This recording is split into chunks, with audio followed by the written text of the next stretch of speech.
So I'm really pleased with the summer spinach this year.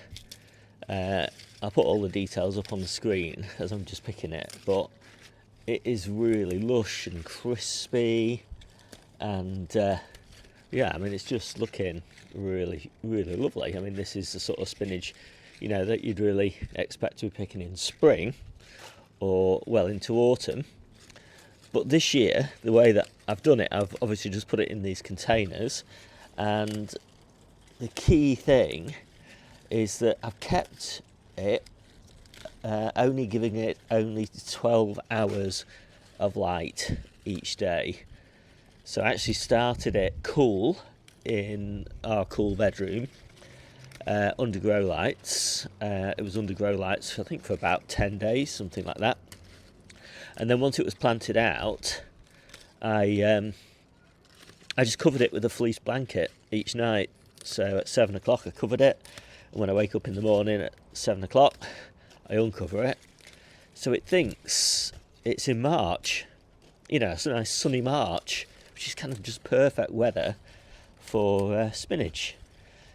So yeah, I mean, I'm not 100% sure that I've cracked it, but I mean, we really like spinach, so yeah, I mean, this is good, and it's good enough salt quality to eat in salads. A little bit of damage from leaf miner, but not too bad. And at the moment, no sign of it going to seed.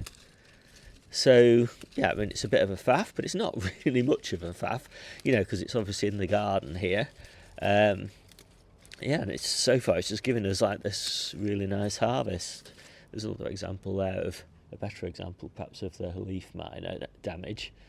But I just take those off. So when I'm covering it, I just sort of have a quick scan over the leaves. If I see any with leaf miner damage, I just pop those out, off, and get rid of them. Yeah, I'm really happy with it. So yeah, maybe we'll be back to having true spinach in summer again.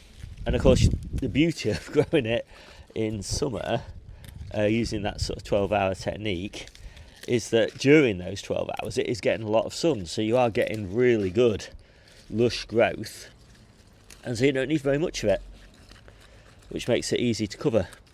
So there's the spinach all picked. Makes a nice addition actually to the summer harvest table.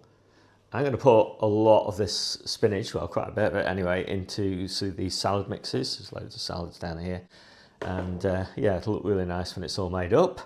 And if you don't want to grow spinach, grow golden purslane. I love golden purslane, and it is the greatest sort of summer salad ingredient, in my opinion. Really lovely. Anyway, my name's Steve. This is the Seaside Kitchen Garden and Allotment channel. I'll see you soon.